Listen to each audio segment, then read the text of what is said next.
तो ये जो आप हार्ट देख रहे हैं जो फिस्ट के, इसमें आप देख सकते हैं कि ये लेफ्ट वेंट्रिकल्स है, ये राइट वेंट्रिकल है, ये राइट आर्ट्रियम है, ठीक है, ये लेफ्ट आर्ट्रियम है, ये एरोटा है।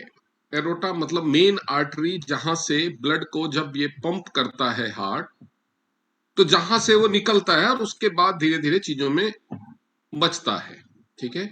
ये जो थोड़ा सा ब्लू कलर में दिख रहा है वो है वेन्स, ब्लड के आने का रास्ता। और ये जो पिंक कलर में पाइप्स दिख रही हैं ये है आर्टरीज, ब्लड के जाने का रास्ता। थोड़ा सा ब्लू जैसा कलर है ये वेन्स है, ब्लड के आने का रास्ता। ये सुपीरियर वेना केवा जो दिख रहा है ना, ये वेन्स हैं जिससे आता है right side of the heart में आया ब्लड, उसके बाद वो लंग्स में पंप करता है, उसके बाद ये जो ये लेफ्ट आर्ट्रियम है यहां से आ जाता है blood left side the heart में, और यहां से पंप हो जाता है अरोटा में। यहां से जो अरोटा शुरू, अरोटा से में से फिर से बहुत सारी आर्टरीज निकलती है, ठीक है।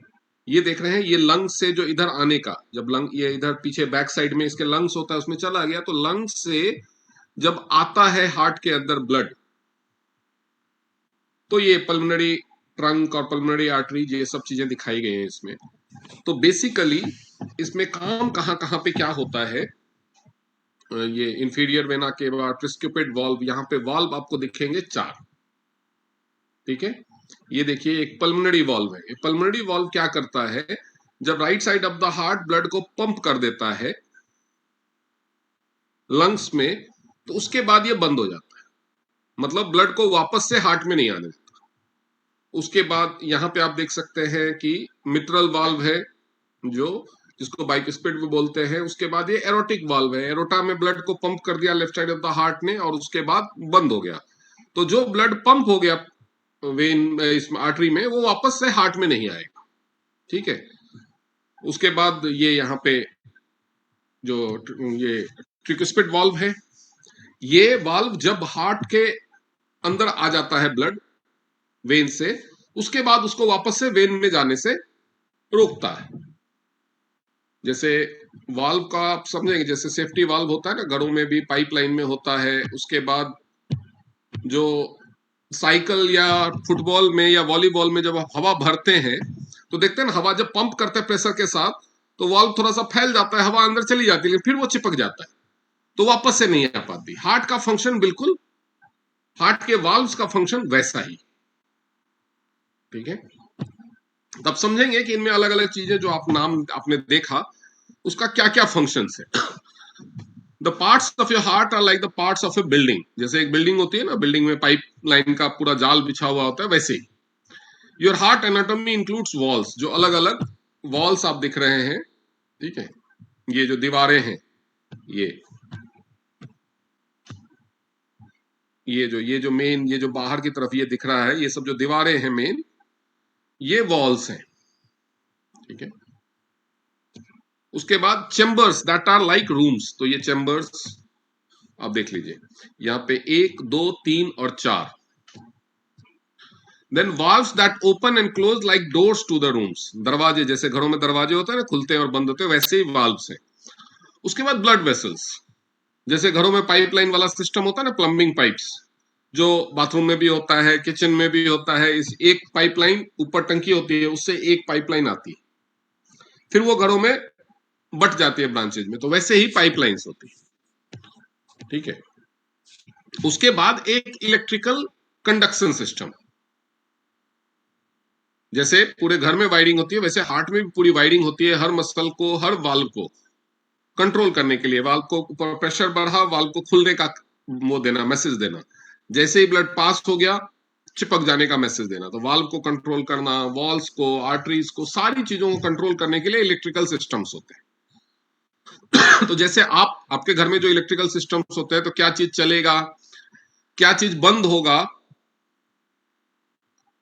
वो सारी चीजें आपके कंट्रोल में होती हैं। आप बटन बंद करते हो, बटन चलाते हो, लेकिन हार्ट का जो होता है वो ब्रेन के कंट्रोल में होता है, लेकिन ब्रेन भी उसको इंटरफेयर नहीं करता, वो एक ऑटोमेटेड कंट्रोल से चलता है। ऑटोमेटेड कंट्रोल को कैसे समझेंगे? जैसे आपने रेफ्रिजरेटर को देखा होगा, रेफ्रिजरेटर सबके घर में है, रेफ्रिजरेटर तो सबके घर में होता है। रेफ्रिजरेटर का देखा होगा, आप दरवाजा खोलते हो लाइट अपने आप जल जाती, दरवाजा बंद करते हो लाइट बंद हो जाती, लेकिन वो भी दरवाजे के मूवमेंट पे है। लेकिन एक चीज उसमें होती है जो अपने आप, आपके घर में एयर कंडीशन है या रेफ्रिजरेटर है, या आप जो गाड़ी चलाते हैं, गाड़ियों में भी जिसमें ऑटोमेटिक एसी होता है। एक तो एसी होता है कि ऑन कर दिया और चलता ही रहेगा, घरों में भी, लेकिन आजकल ऑटोमेटिक एसी है। आपने देखा होगा उसमें एक टेम्परेचर सेट कर देते हैं, तो उसमें एक थर्मोस्टैट होता है। थर्मोस्टैट मतलब वो टेम्परेचर को सेंस करता है कि अगर आपने टेम्परेचर 25 पे रखा हुआ है, तो जैसे ही रूम का टेम्परेचर 25 हो जाएगा, वो उसको सेंस करेगा और एसी का कंप्रेशर बंद कर देगा। वैसे ही फ्रिज में भी होता है। फ्रिज में भी आपने देखा होगा कभी कभी अपने आप ही ऐसे कंप्रेसर ऑन होने की आवाज आती है, आवाजें चेंज होती है ना। या एसी में भी होता है कि कभी कभी अपने आप ही हवा देना वो कम कर देता है, ताकि वो कंटिन्यूअस अगर ठंडी हवा देता रहेगा तो रूम एकदम चिल्ड हो जाएगा। तो जो ऑटोमेटिक एसी नहीं है उसमें कुछ लोगों को उठ के एसी बंद करना पड़ता है। लेकिन ऑटोमेटिक वाले में क्या होता है कि एक सर्टेन टेम्परेचर के बाद अपने आप वो कट ऑफ हो जाता है, ऑटोमेटिक सिस्टम चलता रहता है। तो वैसे ही हमारे हार्ट में बहुत सारे सेंसर्स लगे हुए हैं, इलेक्ट्रिकल सेंसर्स लगे हुए हैं। वो सेंस करते रहते हैं, ब्लड गया कितना गया, उसके बाद बंद होना है, पंप होना है, कितनी तेजी से पंप होना है, और वो सारी चीजें हमारे ब्रेन से जुड़ी रहती है। जो मेन प्रोसेसर है ब्रेन का, वहां से, सेंट्रल नर्वस सिस्टम, सीएनएस से, वहां से कोई हार्मोन आया सेंट्रल नर्वस, वो रेनिन आया, तो हार्मोन को पता है कि, ब्रेन को पता है कि इसको क्या कमांड देना है, तो वो इलेक्ट्रिकल सिस्टम के थ्रू चलता रहता है। ये है सारा का सारा हार्ट के पंप करने का सिस्टम। हार्ट को पता है शुरुआत कहां से होती है। हार्ट को पता है कि एक पाइप से ब्लड है। वैसे तो ये फोटो बना हुआ, फोटो 3D नहीं है तो आप ऐसे नहीं समझ पाएंगे, लेकिन अगर मैं नॉर्मल में ऐसे डायग्राम बना के समझाऊं तो ऐसे समझिए। मान लीजिए ये हार्ट का दाहिना साइड का चैम्बर है, यहां पे वेन से ब्लड आया, तो एक वाल्व यहां पे होगा। जैसे ही ब्लड इसके अंदर गया, ये वाल्व बंद हो जाएगा ताकि वापस से ना चला जाए, क्योंकि वाल्व तो नीचे से आ रही है तो डाउनवर्ड तो चला जाएगा। ठीक है। इसके बाद ये क्या करता है, right side of the lung में सीधे ब्लड को पंप कर देता है। ये मान लो लंग का वो हिस्सा है, यहां पे ब्लड को पंप कर दिया। ठीक है। तो ये बीच में, ये अभी स्क्रीन पे हाथ चलाना आप लोग बंद कर दीजिए, नहीं तो ये आर्टरी है, तो यहां पे भी एक वाल्व होगा, पल्मोनरी वाल्व, जो यहां पे ब्लड चला गया, अब यहां से कार्बन डाइऑक्साइड को बाहर निकाल देगा। जो लंग है वो कार्बन डाइऑक्साइड को बाहर निकाल देगा, और यहां पे ऑक्सीजन को, ये ऑक्सीजन आ रहा है, इस तरफ ऑक्सीजन है, और यहां से left side of the lung में जाएगा। यहां पे एल्वियोलीज होंगे जिसमें ब्लड में ये ऑक्सीजन बचा हुआ, ये दोनों ही में एल्वियोली होते हैं, दोनों में ऑक्सीजन, तो दोनों में ऑक्सीजनेशन का काम होता है। उसके बाद फिर से ये हार्ट के इधर चला जाएगा। यहां पे भी एक वाल्व होगा कि जब ये ऑक्सीजनेटेड ब्लड को इसने हार्ट में पंप कर दिया तो इसके बाद वापस ना जाए। उसके बाद यहां से ही निकलता है एरोटा, मेन जो आर्टरी है। तो ये एरोटा में ब्लड जाने के बाद यहां पे भी एक वाल्व है कि ब्लड को पंप कर दिया तो उसके बाद ये वाल्व बंद हो जाएगा, पंप के प्रेशर से खुल जाएगा, ब्लड चला गया, फिर बंद हो जाएगा। जैसे ही प्रेशर डिक्रीज होगा ये बंद हो जाएगा। तो कितना ब्लड जाना चाहिए, कितना प्रेशर डिक्रीज होना चाहिए, उसके हिसाब से ये वाल्व खुलने और बंद होने का, और यहां से फिर बहुत सारी आर्टरीज निकलती है इसमें से, जिसमें से वो अलग अलग बट जाती है। तो हार्ट का फंक्शन ऐसे चलता रहता है।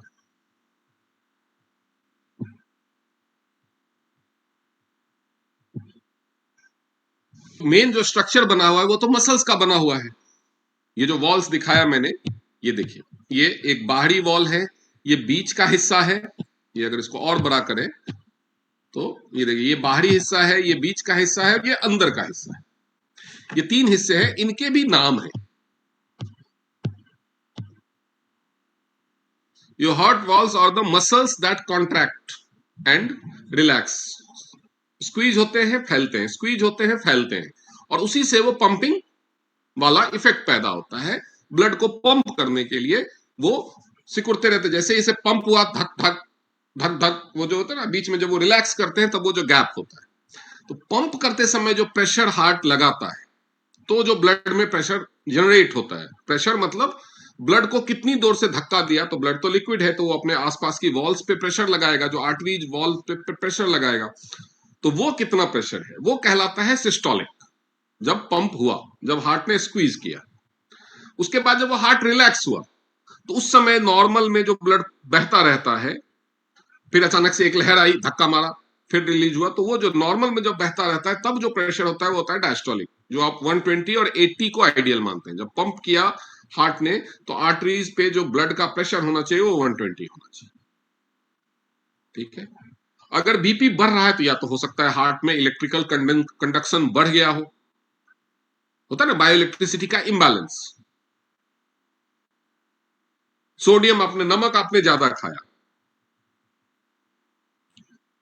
तो क्या होगा, सोडियम का कंसंट्रेशन बढ़ेगा, पॉजिटिव चार्ज बढ़ेगा, तो इलेक्ट्रिकल इंपल्स ज्यादा लगेगा, तो यानी हार्ट जोर से पंप कर देगा, तो प्रेशर बढ़ेगा। आपका ब्लड को किडनी देखेगा कि इसमें नमक ज्यादा है, सोडियम ज्यादा है, तो किडनी क्या करेगा, फटाफट रेनिन का प्रोडक्शन शुरू करेगा, वो जाएगा ब्रेन के पास सेंसेशन, ब्रेन क्या करेगा कि आर्टरीज को बोलेगा फैल जाओ ताकि प्रेशर कम हो जाए, तो वो प्रेशर को एक्सर्ट करने का अपना तरीका है। लेकिन यही प्रक्रिया जिंदगी भर तो नहीं चले, जो दवाइयां खा करके हम बीपी को बैलेंस करते हैं वो वही होता है, इसको वैसोडाइलेशन इफेक्ट बोलते हैं। इसीलिए दवाइयां बंद, बीपी फिर से बढ़ जाता है। या दवाइयां ब्लड में आपने एक गोली खाई, वो ब्लड में कितनी देर तक घूमता रहता है, उतनी देर तक तो वो असर रहता है, जैसे ही दवाइयों का असर खत्म हुआ फिर से बीपी बढ़ने लगता है, इसलिए फिर से आपको गोली खानी पड़ती है सुबह शाम, या डेली सुबह या डेली शाम को। तो जैसा जिसका बढ़ने का फ्रीक्वेंसी होता है वैसे गोली खाता है। अब नमक बंद करो, तो नमक अगर बंद हो गया तो पोटेशियम डोमिनेट करने लगेगा। जब हम हेड केयर इस्तेमाल करते हैं तो वो बढ़े हुए इलेक्ट्रिकल पोटेंशियल को नॉर्मल कर देता है। लेकिन इलेक्ट्रिकल पोटेंशियल बढ़ क्यों रहा है, वो होता है बीपी का रीजन। तो प्रेशर बढ़ने के कई कारण होते हैं, वो हम आगे पढ़ेंगे, लेकिन अभी हार्ट पे कंसंट्रेट करते हैं। तो ये जो हार्ट वर्सन, जो मस्कुलर टिश्यू है, जो मसल्स का बना हुआ टिश्यू है, तो उसके बीच में भी डिविजन्स होते हैं, जो उसको हार्ट के वॉल्स बोलते हैं, जो उसको लेफ्ट और राइट में बांट देते हैं। ठीक है। Your heart walls have 3 layers, जैसा कि मैंने बताया ना, बाहरी लेयर, बीच का लेयर और अंदर का लेयर। तो जो सबसे अंदर का लेयर होता है वो कहलाता है एंडोकार्डियम, उसी में हार्ट ब्लड भरा हुआ है, तो वो कहलाता है एंडोकार्डियम। अब ये इतना ही साइज का है, तो एक साथ सारा ब्लड तो नहीं होगा, तो ऑब्वियसली हार्ट में एक साथ सारा ब्लड नहीं होता है, पूरे बॉडी में लगभग 3 लीटर ब्लड है, वो पूरी बॉडी में होती है। ऐसा थोड़ी है कि जब हार्ट ब्लड को पंप कर रहा है तो सारा का सारा 3 लीटर ब्लड हार्ट में ही है, बाकी बॉडी में कहीं ब्लड ही नहीं है। एक निश्चित मात्रा में ही ब्लड ऑक्सीजनेट होकर के पंप करता था, वो साइकिल चलता रहता है कॉन्टिन्यूस। तो जो इनर लेयर है उसको एंडोकार्डियम बोलते हैं, जो बीच का हिस्सा है मसल्स वाला, जो मेन फोर्स पैदा करता है, उसको बोलते हैं मायोकार्डियम। सबसे इंपॉर्टेंट लेयर वही होता है। और जो सबसे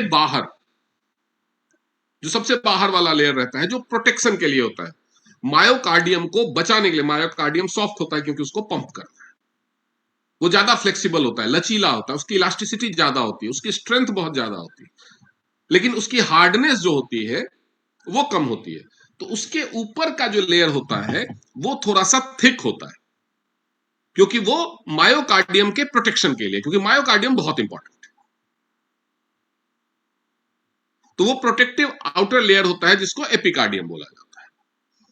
the epicardium is one layer of your pericardium. Pericardium जो बाहर का जो चार लेयर होता है, उसके ऊपर म्यूकस जैसा भी एक लेयर होता है, तो उसी का एक लेयर होता है epicardium. The pericardium is protective sac that covers your entire heart. Heart को एक थैली जैसे में बंद किया, पूरा का पूरा हार्ट एक थैले में बंद है, दैट इज कॉल्ड पेरिकार्डियम। वो सबसे बाहरी, जैसे घर में होता है अंदर की दीवार, उस पे आप टाइल्स वाइल्स या वो मार्बल या वो क्या कहते हैं जो आर्टिफिशियल शीट वगैरह आता है या बढ़िया एक्रेलिक पेंट वगैरह कराते हैं, होता है ना। अंदर की तरफ प्लास्टर होता है, वो अलग टाइप का होता है। बीच में ईंट की दीवार होती है या कंक्रीट की दीवार होती है, वो हो गया आपका मायोकार्डियम। और बाहर की दीवार पे भी प्लास्टर होता है। बाहर की दीवार पे जो प्लास्टर होता है, वो प्लास्टर हम क्या करते हैं, ऐसी क्वालिटी का लगा, उसका पेंट और घर के अंदर का पेंट एक जैसा नहीं होता। वो पुराने जमाने में चलता था, बाहर भी चूना कर दिया, फिर अंदर भी चूना कर दिया, ये होता था ना। लेकिन अभी आप देखेंगे घर का अंदर का पेंट और बाहर का पेंट अलग होता है। बाहर का पेंट ऐसा होता है जो धूल मिट्टी बारिश ये सबसे बचा सके दीवारों को, वो प्रोटेक्टिव लेयर होता है। लेकिन उसके चारों तरफ भी आप एक बाउंड्री वॉल बनाते हैं, तो वो चीज है आपका पेरिकार्डियम, पेरीफेरी। बाउंड्री वॉल को पेरीफेरी भी बोलते हैं ना, उसी से ये वर्ड वर्ड आया है। जो हार्ट के चारों तरफ पेरीफेरी होता है, जो हार्ट को प्रोटेक्शन करता है, पूरा एक थैले में बंद रखता है, वो कहलाता है पेरिकार्डियम। ठीक है, तो उसी से अगर उसमें सूजन आ जाती है तो सभी में जिसमें आइटिस लग जाए, वो उस पर्टिकुलर अंग का सूजन, जैसे किडनी में सूजन हो गया तो नेफ्राइटिस बोल देते हैं, हड्डियों में सूजन हो गया जॉइंट्स में तो आर्थराइटिस बोल देते हैं, वैसे ही पेरिकार्डियम में सूजन हो जाता है तो पेरिकार्डाइटिस बोल देते हैं। ठीक है, तो बीमारियों के नाम भी आप पहचानना समझिए। पेरिकार्डाइटिस अगर कहीं पे कोई बोलता है कि मेरे को पेरिकार्डाइटिस है, मतलब इसको पेरिकार्डियम में सूजन है। आइटिस का मतलब सूजन। ठीक है, the pericardium is protective sac that covers your entire heart. It produces fluid to lubricate your heart and keep it from rubbing against other। तो दूसरे ऑर्गन में रगड़ खाएगा तो छिल जाएगा, सूजन हो जाएगी, तो इसके अंदर ये चिपचिपा सा रहता है।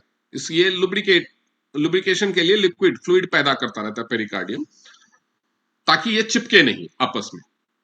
अब हार्ट के चेंबर्स भी होते हैं। हार्ट के अंदर चार अलग अलग चेंबर। हार्ट के दो साइड होते हैं, लेफ्ट राइट, वेंट्रिकल जिसको आप बोल सकते हैं, वेंट्स, और उसमें उन दोनों में दो दो हिस्से होते हैं, तो चार चेंबर हो गए ना।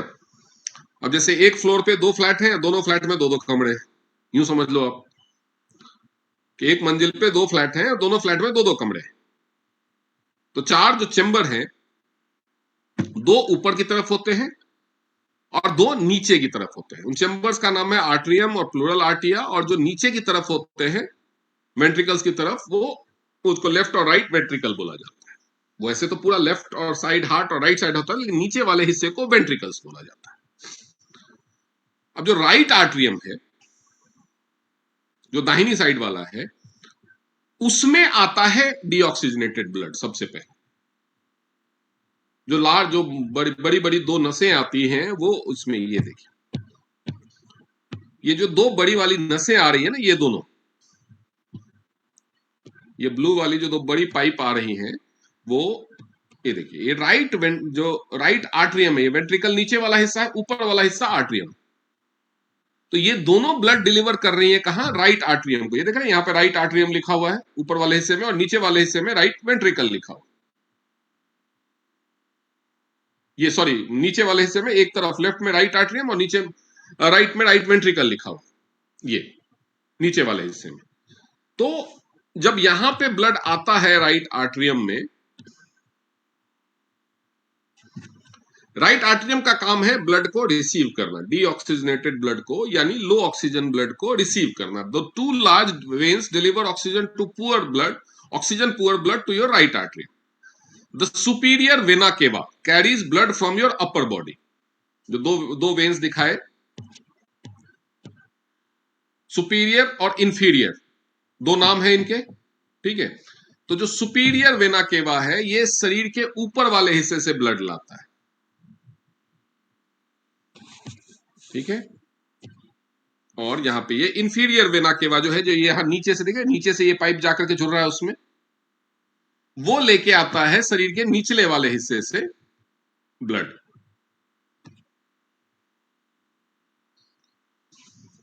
carries blood from your upper body, the inferior vena cava brings blood from your lower body. Then the right atrium pumps the blood to your right ventricle. Ventricle नीचे है, राइट आर्ट्रियम के ventricle नीचे दिखा है, उसमें उसने blood को pump कर दिया, किसके थ्रू, पल्मोनरी आर्टरी के थ्रू। आया वेन से, लेकिन जब जाएगा हार्ट से बाहर, चाहे राइट वेंट्रिकल से बाहर जाएगा लंग्स में, तो वो जाएगा आर्टरी के थ्रू। जाने वाला हमेशा आर्टरी कहलाता है। तो ये क्या करता है, वो राइट वेंट्रिकल में पंप कर दे। लेकिन राइट वेंट्रिकल में जाने के लिए पल्मोनरी आर्टरी नहीं, पल्मोनरी आर्टरी है जब राइट वेंट्रिकल से ब्लड निकल करके लंग्स में जाएगा। राइट वेंट्रिकल का क्या काम है, the lower right chamber pumps the oxygen poor blood to your lungs through the pulmonary artery. तो राइट वेंट्रिकल से पल्मोनरी आर्टरी में चला जाता है। The lungs reload the blood with oxygen. Lungs के दो हिस्से हैं, उसमें अपना वो रिलोड वाला काम, कार्बन डाइऑक्साइड जो है उसको निकालने वाला काम ये हो जाता है। उसके बाद वो ब्लड जो चला जाता है वो लेफ्ट आर्टरियम में चला जाता है। लेफ्ट आर्टरियम में चला गया, लंग्स ने उसको लेफ्ट पार्ट में भेज दिया, लेकिन हार्ट में आ रहा है ब्लड, तो वो क्या कहलाएगा, वो आर्टरी नहीं कहलाएगा। जब लंग्स से हार्ट में आ रहा है ब्लड तो वो वेन कहलाएगा।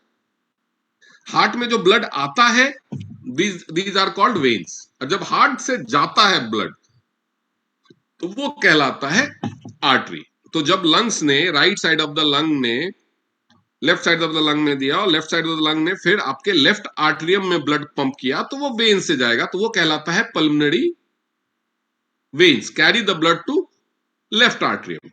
This upper chamber pumps the blood to your left ventricle.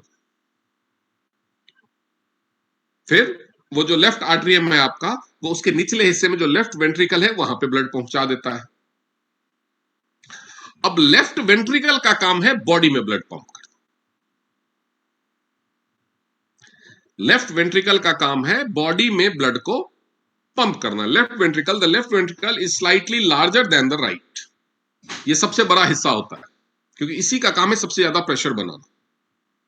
It pumps oxygen rich blood to the rest of your body. उसी से एरोटा कनेक्टेड होता है, लेफ्ट वेंट्रिकल से। अब ये जो हार्ट के वाल्व्स होते हैं, doors between your heart chambers, they open and close to allow, तो इसमें एट्रियोवेंट्रिकुलर वाल्व्स होते हैं। जब एक जगह से दूसरे जगह ब्लड का ट्रांसफर होता है तो वापस ना आए उसके लिए ब्लड वाल्व, गेट खुला चला गया, गेट बंद हो गया, ताकि वापस ना आ पाए। जैसे आपके घर में मच्छर आ जाता है, मच्छर को मारते नहीं, जैसे सुत्ती मैम जैसे लोग हैं, जैन लोग मच्छरों को भी नहीं मारते, वो क्या करते हैं, कुछ चीज लेकर के उसको बाहर भगाते हैं, दरवाजे से फटाक से दरवाजा बंद कर देते हैं। जैसे वो बाहर निकला दरवाजा में, ऐसे करते हैं ना सुत्ती मैम।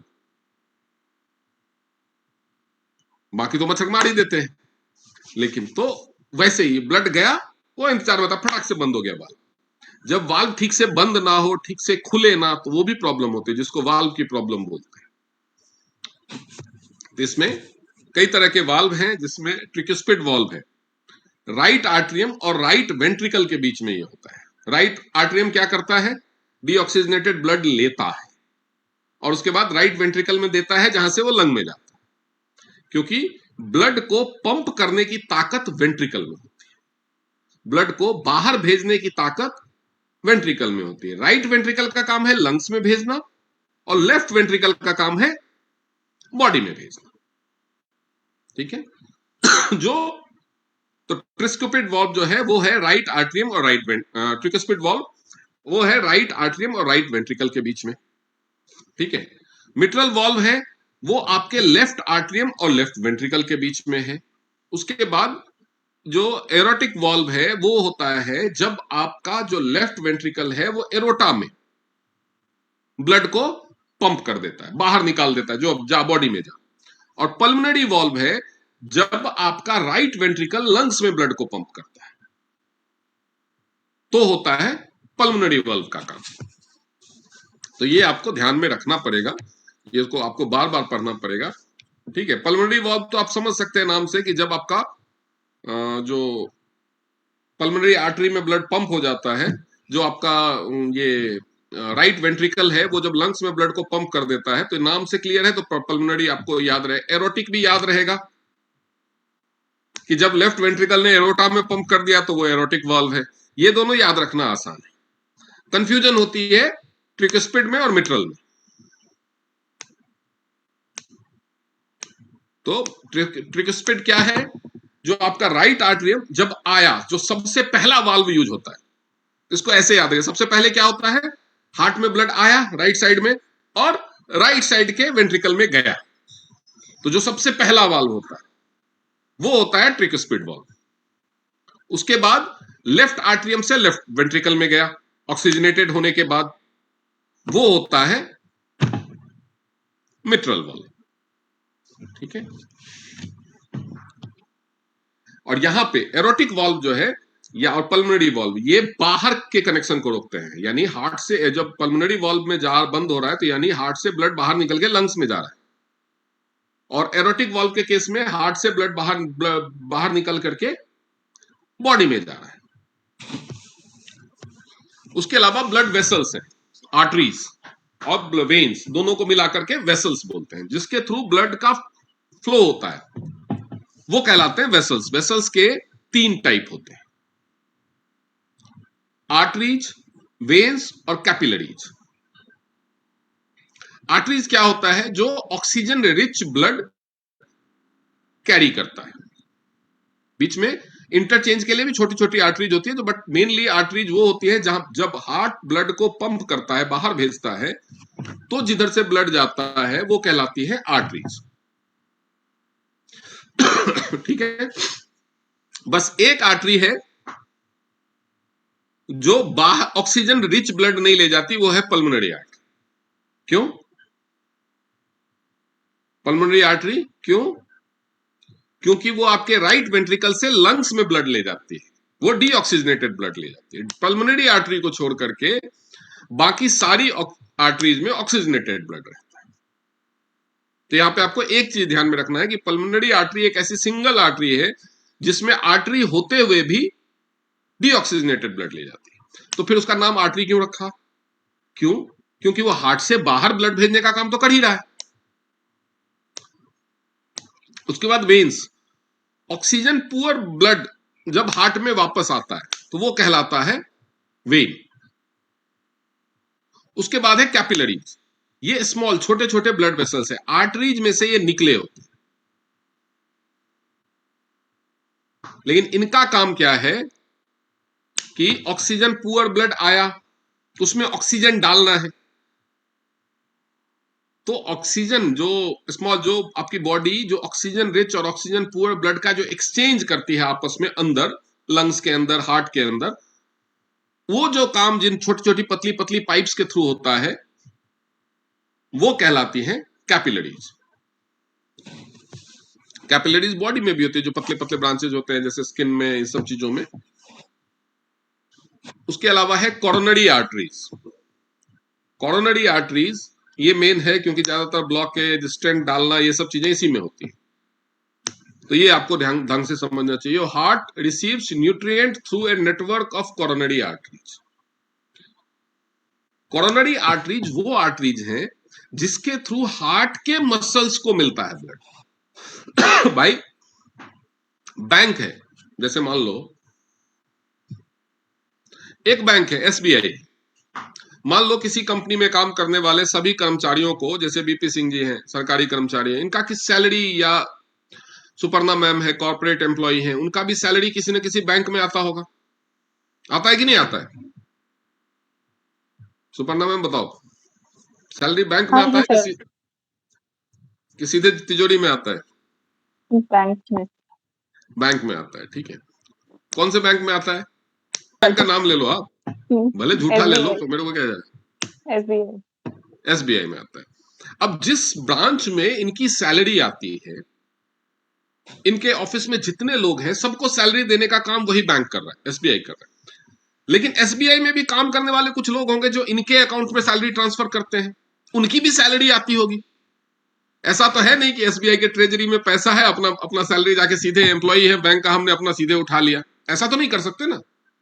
उनका भी सैलरी अकाउंट होगा, भले उसी बैंक में हो, और बैंक के अकाउंट से उनके अकाउंट में सैलरी जाता हो।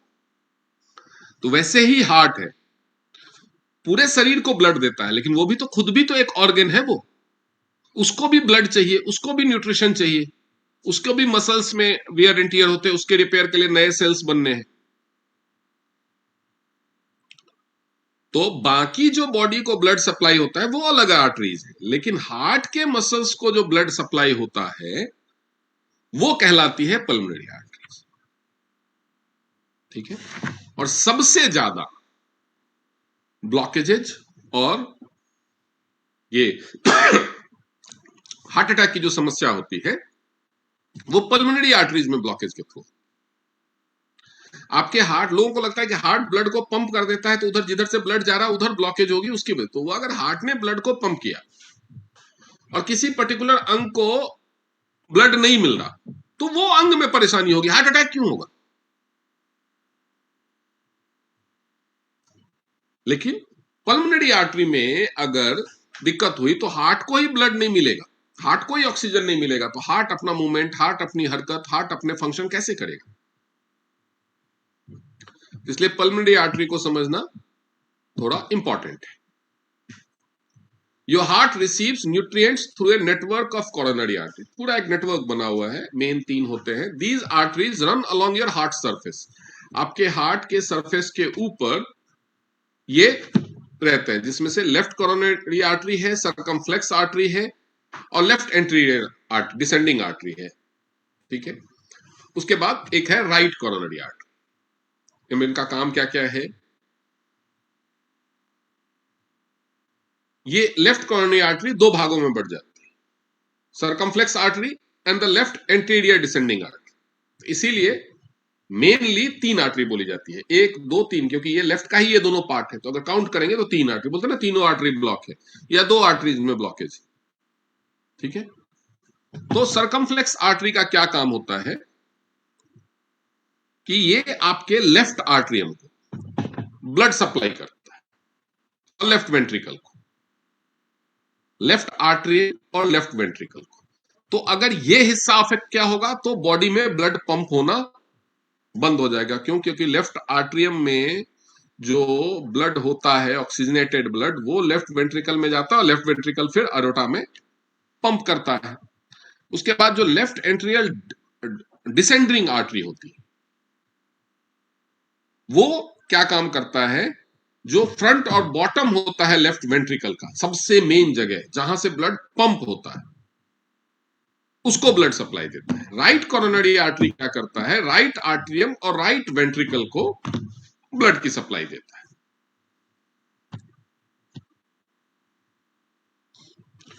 इसके अलावा इलेक्ट्रिकल कंडक्शन सिस्टम है।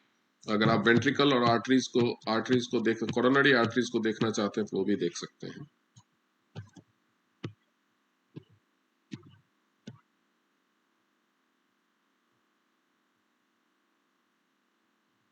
मैं इसमें कोरोनरी आर्टरीज नहीं दिखाया गया, वो अलग से फोटो में।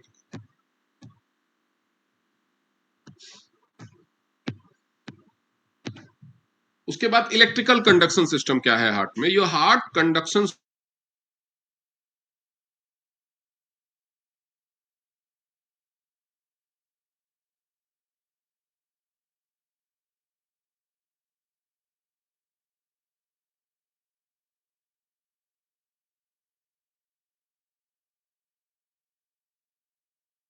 जैसे 70 बार धड़कता है उसके बदले वो किसी का 50 बार ही धड़क रहा है, तो उसका पेस मेकर हो सकता है वो 50 बार ही लगा रहा हो लेकिन ताकत उतनी ही लगा रहा हो जितनी एक बार में लगानी। तो अगर कम बार धड़क रहा है या ज्यादा बार धड़क रहा है तो वो रिदम का problem.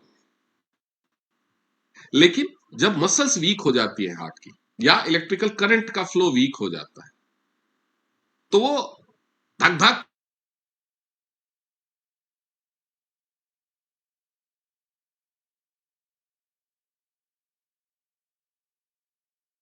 the rhythm and pace of your heartbeat. Signals start at the top of your heart and move down to the bottom. ये जो ब्लड के इलेक्ट्रिकल कंडक्शन की जो सिग्नल है वो टॉप से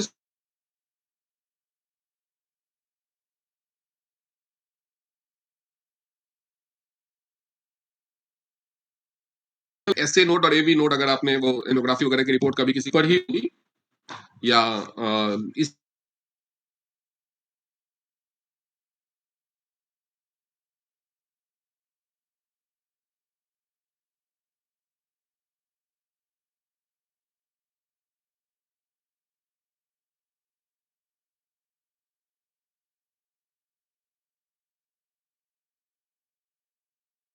वो आपके अपर चैम्बर से लोअर चैम्बर, मतलब वो ये बताता है कि भैया ब्लड आ गया है, अब तुम पंप करने के लिए तैयार हो। यानी पेस को बनाना शुरू करता है।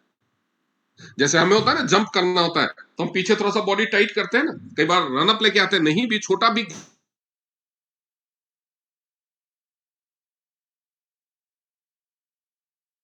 जैसे पेस बॉलर्स होते हैं, दूर से दौड़ के आते हैं, वो पेस जनरेट करते हैं, मसल्स में ताकत जनरेट करते हैं, ठीक है। तो ये, उसके बाद लेफ्ट बंडल ब्रांच, ये जो लेफ्ट बंडल ब्रांच है वो इलेक्ट्रिक इंपल्स आपके लेफ्ट वेंट्रिकल में भेजता है। राइट बंडल ब्रांच है वो राइट वेंट्रिकल में एक वायरिंग आई, उससे अलग अलग वायरिंग्स निकली हुई है। बंडल ऑफ HIS, इसको बंडल ऑफ हिज नहीं बोलना है, ठीक है। तो sends impulse from your AV node to Purkinje fibres. उसके बाद जो Purkinje फाइबर्स होते हैं मेक योर हार्ट,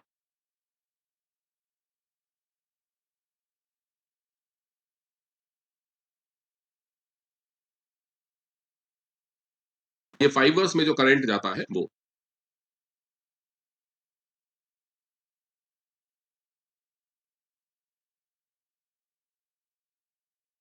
एक्चुएट हो रहा है। जो आप कई सारी लाइंस देखते हो ना ECG में, वो अलग अलग सारे नोड्स और इलेक्ट्रिकल करंट दिखाता है।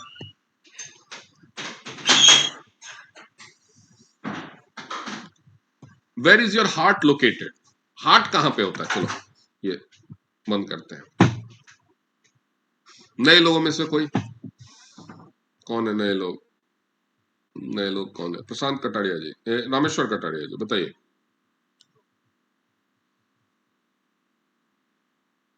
राइट साइड में होता है सर। राइट साइड में होता है, ओके।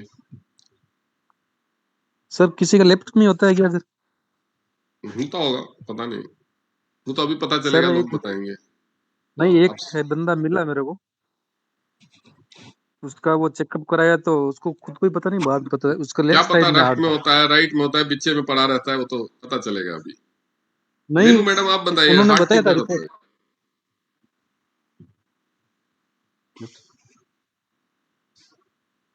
रेनू नड़ुगा जी आप बताएंगे, हार्ट कहाँ पे होता है? आज वो नहीं है। एक किसी ने बोला था, एक ट्रेनिंग में पूछा हार्ट कहाँ पे, तो बोला छाती में होता है। सही जवाब है, लेफ्ट। छाती में ही होता है।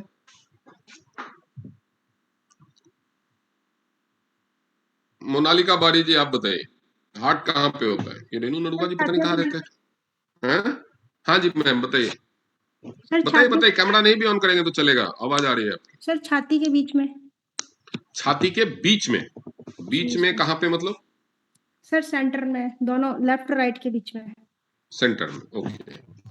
मोनालिका जी आप बताइए। सर सेंटर में होता है, स्टर्नम के पास, स्लाइटली टिल्टेड होता है लेफ्ट साइड में। हाँ बिल्कुल सही, सेंटर लेफ्ट होता है, मतलब उसका जो ओरिएंटेशन रहता है वो थोड़ा सा लेफ्ट की तरफ झुका हुआ रहता है, इसलिए लगता है कि वो लेफ्ट में है, लेकिन उसकी जो एस्टेब्लिशमेंट है वो सेंटर में रहती है। कुछ लोगों को, लाखों में कोई एक होता है, उसका इधर उधर थोड़ा हो सकता है, तो वो एक्सेप्शन तो काउंट नहीं किया जाएगा, काउंट वही किया जाएगा जो मेजॉरिटी लोगों का, ठीक है। की तरफ होता है बैक साइड, ये जो रिब केज है इतना बड़ा, जो ये पिंजरा बना हुआ है आपकी छाती में, इस पिंजरे में फ्रंट की तरफ हार्ट होता है, लंग्स होते हैं पीछे की तरफ, हार्ट के बैक की तरफ। Your heart in the front of your chest, it's slightly behind and to the left of your sternum. जो ब्रेस्ट बोन होता है आपका, उससे लेफ्ट, सेंटर से शुरू होकर के लेफ्ट में, तो सेंटर लेफ्ट बोला जाता है उसको, which is in the middle of your chest, middle में ही रहता है। लेकिन उसके बाद your heart is slightly on the left side of your body, slightly, पूरा लेफ्ट में।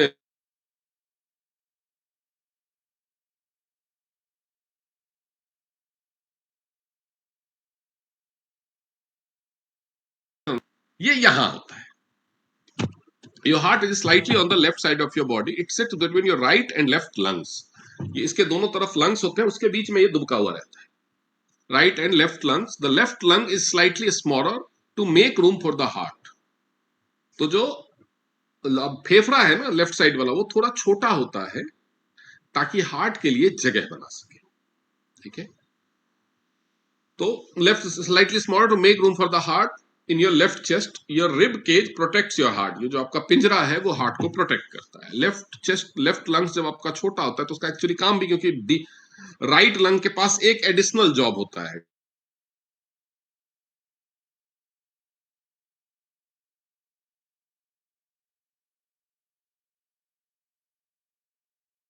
ये उसके पास तो ऑक्सीजनेटेड ब्लड है, वो हार्ट को देना, इसलिए लेफ्ट लंग थोड़ा छोटा होता है तो भी वो अपना काम कर लेता है।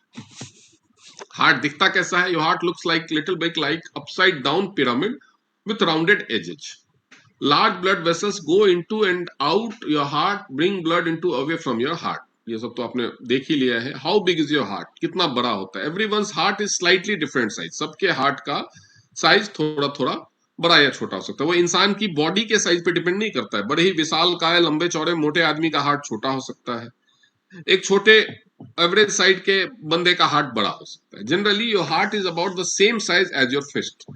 एक इंसान की मुट्ठी जितनी बड़ा, एक एडल्ट की जो मुट्ठी होती है, अब कुछ लोगों का हाथ बहुत बड़ा होगा तो उनकी मुट्ठी भी बहुत बड़ी होगी, या कुछ लेडीज का जैसे हाथ छोटा होता है तो मुट्ठी भी छोटी होती है, लेकिन एक एवरेज इंसान, एक एवरेज हेल्दी इंसान का मुट्ठी जितना बड़ा होता है उतना बड़ा ही हार्ट का साइज जनरली होता है। उसमें थोड़ा बहुत ऊपर नीचे हो सकता है। On an average an adult heart ways about 10 ounce। इसका वजन लगभग 10 ounce होता है। योर हार्ट में वे अ लिटिल मोर और लिटिल लेस। इससे थोड़ा, किसी का 8 ounce का भी हो सकता है, किसी का 11-12 ounce का भी हो सकता है, depending upon your body size and sex. Male का थोड़ा सा हेवियर साइज में होगा। Conditions and disorders. अब हार्ट में क्या क्या कंडीशंस हो जाते हैं और क्या क्या डिसऑर्डर हो जाते हैं।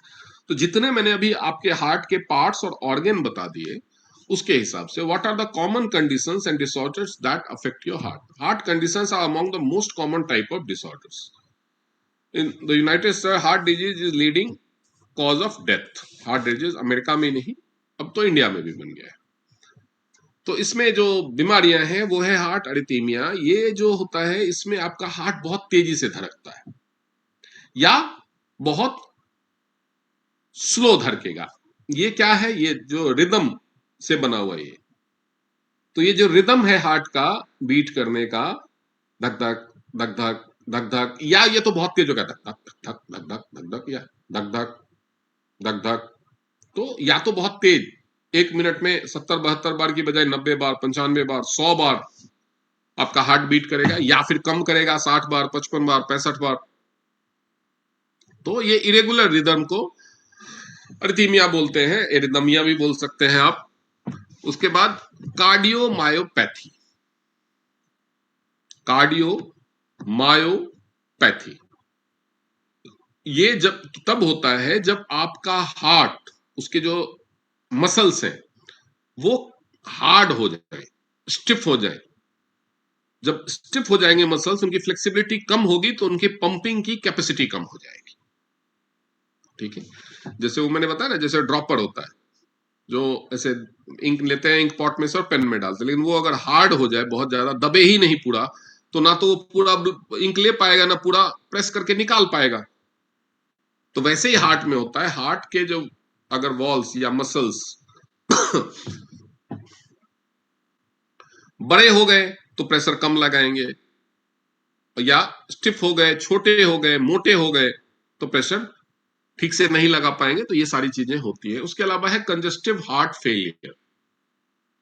तो कार्डियोमायोपैथी जो है वो हार्ट के मसल्स की प्रॉब्लम है। और कंजस्टिव हार्ट फेलियर, इसमें क्या होता है कि आपका जो हार्ट है वो बहुत वीक हो जाएगा या बहुत अकड़ जाएगा और ब्लड पंप नहीं कर पाएगा। उसके अलावा है कोरोनरी आर्टरी डिजीज। ये सबसे ज्यादा होता है।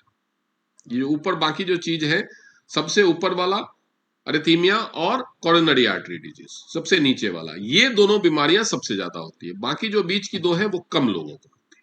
कार्डियोमायोपैथी और जो CHF है, कंजस्टिव हार्ट फेलियर, ये कम लोगों को होती है, रेयर है। कार्डियोमायोपैथी ही जब बिगड़ बहुत ज्यादा बढ़ने लगता है, उस पर टाइम से ध्यान नहीं दिया तो वो CHF हो जाता है। कोरोनरी आर्टरी डिजीज सबसे ज्यादा होती है। क्या होता है? ये आपकी जो कोरोनरी आर्टरीज है, कोरोनरी आर्टरीज कौन सी मैंने बताया था? जो हार्ट को ब्लड सप्लाई देती है, उनमें जब ब्लॉकेज होने लगता है वो कहलाता है कोरोनरी आर्टरी डिजीज। उसमें ब्लॉकेज, प्लाक बिल्डअप। उसके अलावा है डायबिटीज। डायबिटीज का कनेक्शन है हार्ट डिजीज। क्यों? अगर आपका ब्लड शुगर बढ़ा हुआ है, HbA1c बढ़ा हुआ है, यानी आपके खून की थिकनेस बढ़ी हुई है, तो हार्ट को उसको रिसीव करने में, प्रोसेस करने में, पंप करने में तकलीफ होगी, ज्यादा जोर लगेगा। उसके बाद एक है हार्ट अटैक, मायोकार्डियल इंफ्रैक्शन। ये कोरोनरी आर्टरीज में अचानक से अगर ब्लॉकेज हो गई और आपके हार्ट के मसल को ऑक्सीजन का सप्लाई बंद हो गया, तो मसल फंक्शन करना बंद कर देगा। और बॉडी के जिस भी मसल को, जिस भी टिश्यू को ऑक्सीजन नहीं मिलता है, वो काम करना बंद कर देता है। ऑक्सीजन पे ही तो गाड़ी चल रही है।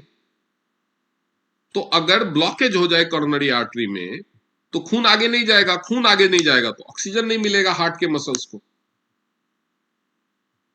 तो उस केस में आपका हार्ट काम करना, पहले तो पेन होगा, सीवियर चेस्ट पेन, और फिर काम करना बंद कर देगा। इसको हार्ट अटैक कहा जाता है। उसके बाद हार्ट के वाल्व डिजीज, तो आपके जो वाल्व है वो खुलने में, बंद होने में तकलीफ पैदा कर सकते हैं। ठीक से या तो खुल नहीं रहे या ठीक से बंद नहीं हो रहे, तो ये दोनों ही वाल्व की बीमारियां हैं। उसके बाद अगर आपको हाई बीपी है, ब्लड का प्रेशर ज्यादा बढ़ा हुआ है,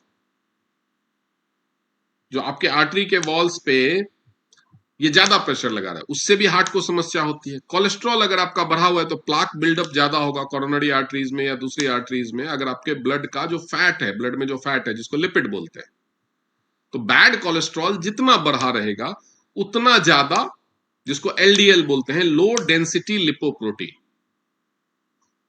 वो जितना बढ़ा रहेगा उतनी चिंता की बात है। उसके बाद पेरिकार्डाइटिस, जो बाहर चारों तरफ पेरिकार्डियम है, हार्ट का थैला, उसमें अगर इन्फ्लेमेशन हो जाए, सूजन आ जाए, तो उसको पेरिकार्डाइटिस बोलते हैं। इसके कॉमन साइंस एंड सिम्टम्स क्या है? हार्ट के प्रॉब्लम का सबसे कॉमन साइन एंड सिम्टम है चेस्ट पेन। लेकिन चेस्ट पेन कई बार कंफ्यूजिंग होता है, क्योंकि गैस की वजह से भी चेस्ट पेन हो सकता है, लंग्स के प्रॉब्लम की वजह से भी चेस्ट पेन हो सकता है। उसके बाद हार्ट पाल्पिटेशन, ऐसे लगेगा फ्लटरिंग जैसा इफेक्ट हो रहा है। डिजीनेस मतलब सुस्ती, ऐसे लगेगा कि मतलब अभी नींद जैसे आ रही है, नींद बेहोशी आप कह सकते हैं उसको। क्यों? क्योंकि ब्रेन, हार्ट ठीक से काम नहीं कर रहा है, तो ब्रेन को ब्लड जाना कम हो जाता है।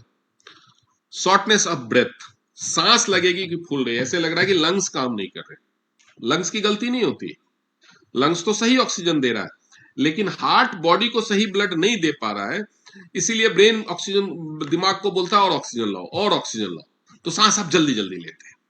ऐसे लगता है कि पूरी सांस, बॉडी में खून नहीं जा रहा है प्रॉपरली, तो ऑक्सीजन नहीं जा रहा, तो ऐसे में लगता है कि सांस ही नहीं आ रही, ऑक्सीजन नहीं आ रहा। तो शॉर्टनेस ऑफ ब्रेथ भी हो सकता है हार्ट के केस में।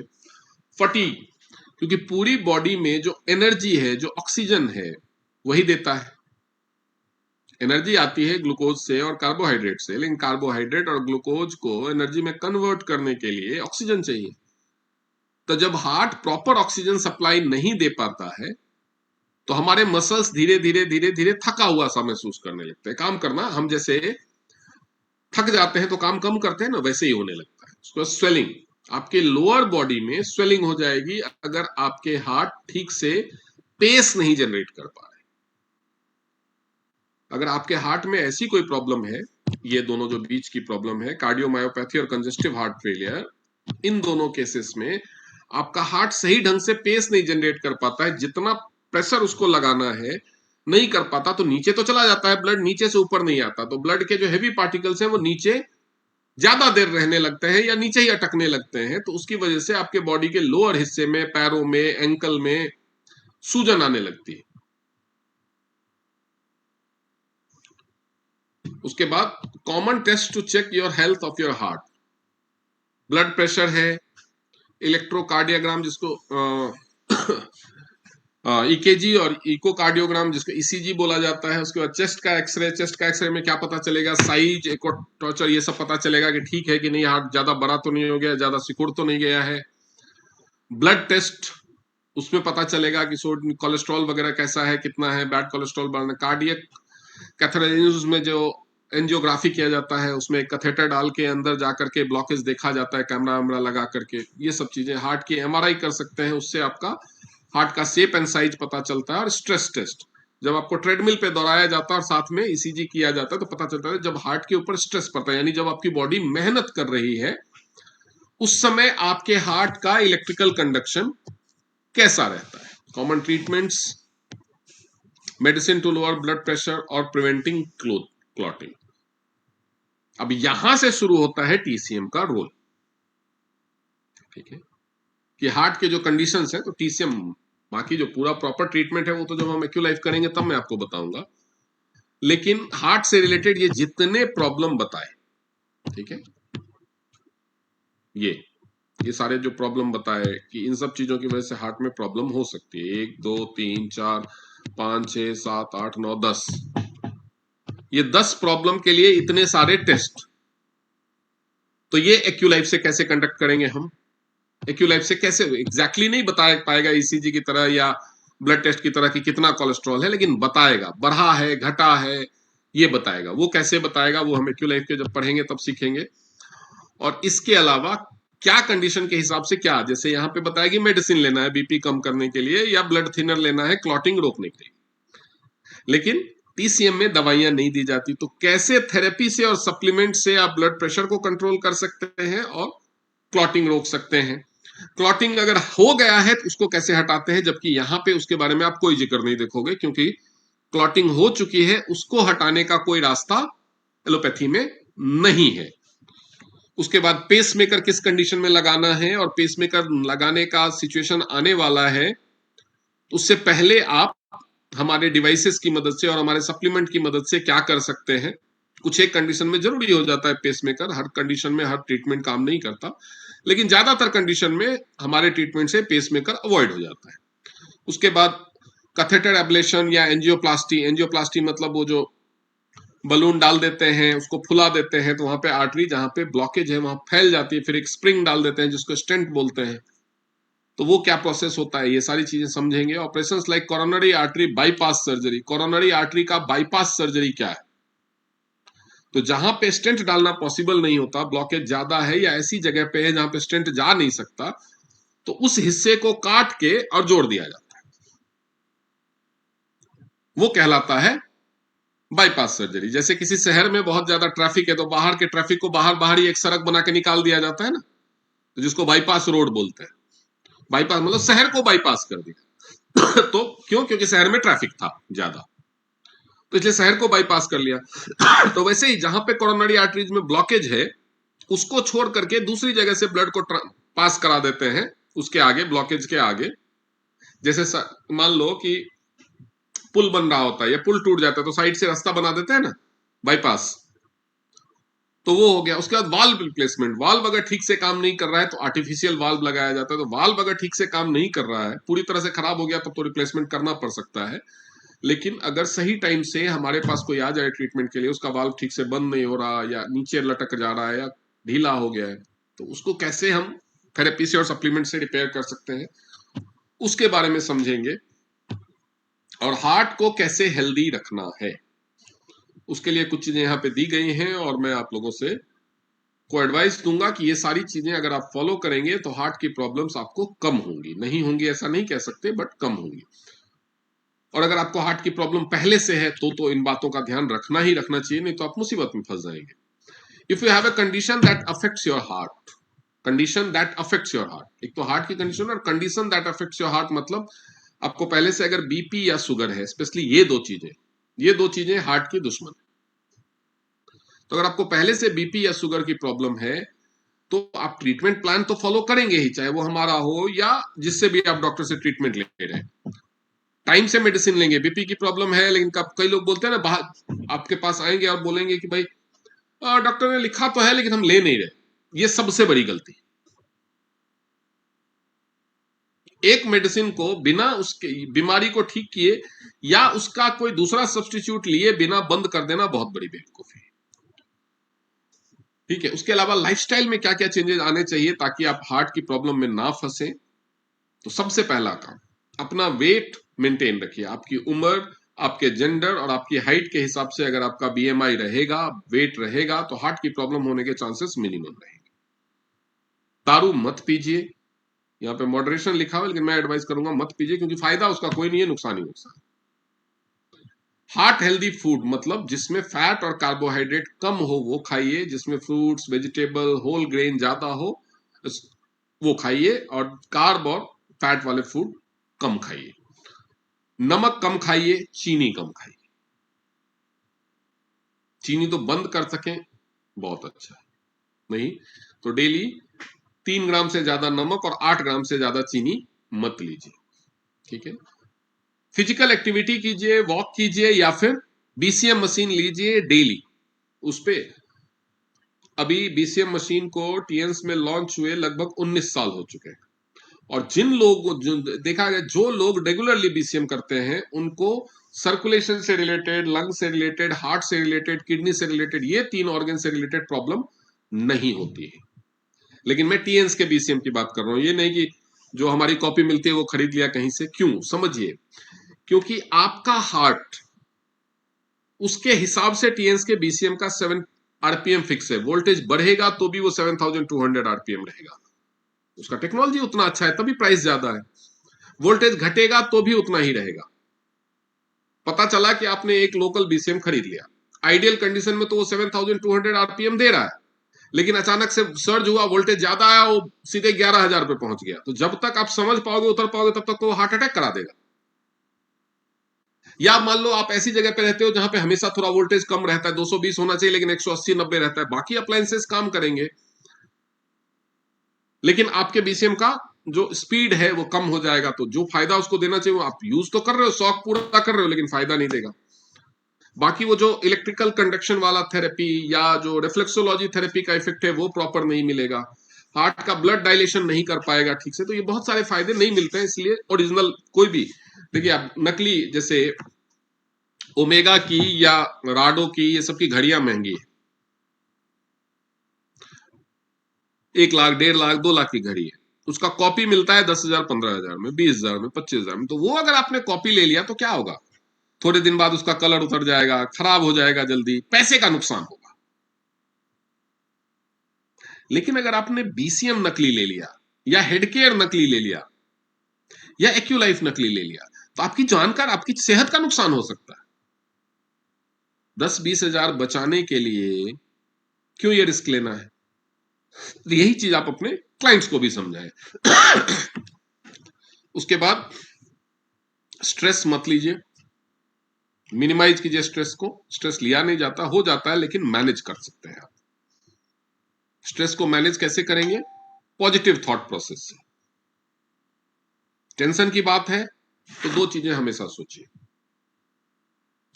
मेडिटेशन करना, योगा करना, ये हेल्प करता है, लेकिन मेंटली स्ट्रांग होना, 2 चीजें। अगर प्रॉब्लम है, इस बात को ध्यान से सुनिए, क्योंकि मैं अपनी लाइफ में यही फॉलो करता हूं, और मिनिमल स्ट्रेस होता है मुझे। बहुत बड़ी बड़ी घटनाएं हो जाती है, चली जाती है, आप लोगों ने मेरे को स्ट्रेस में देखा है कि बहुत टेंशन में है इतने टाइम से आप लोगों में। मैं 2 चीजें जानता हूं, ये 2 प्रिंसिपल मैं फॉलो करता हूं।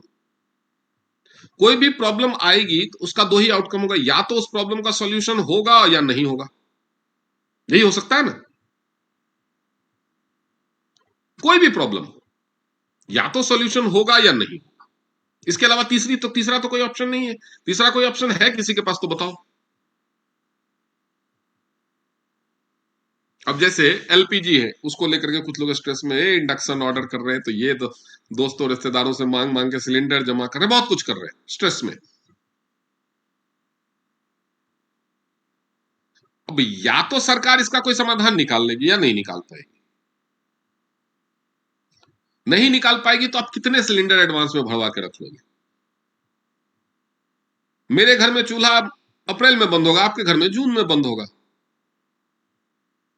इतना ही होगा ना। या तो सब जिएंगे या गैस के बिना सब मर जाएंगे। कोई भी प्रॉब्लम का 2 ही निराकरण होता है, या तो समाधान है या समाधान नहीं है। समाधान है तो टेंशन क्यों लेना है, समाधान करो, है ना। बीमारी हो गई, अगर वो ठीक होने वाली बीमारी है तो टेंशन क्यों लेना है, इलाज कराओ ना। और अगर ठीक नहीं होने वाली बीमारी है तो कितना भी टेंशन ले लो, दीवार में सिर मार लो, तो भी कुछ होने वाला है? तो कोई भी प्रॉब्लम आएगी, या तो उसका समाधान होगा या नहीं होगा। होगा तो टेंशन लेने की जरूरत नहीं है, और नहीं है तो टेंशन लेके उखाड़ क्या लोगे? कितना भी टेंशन लो, क्या बिगाड़ लोगे आप?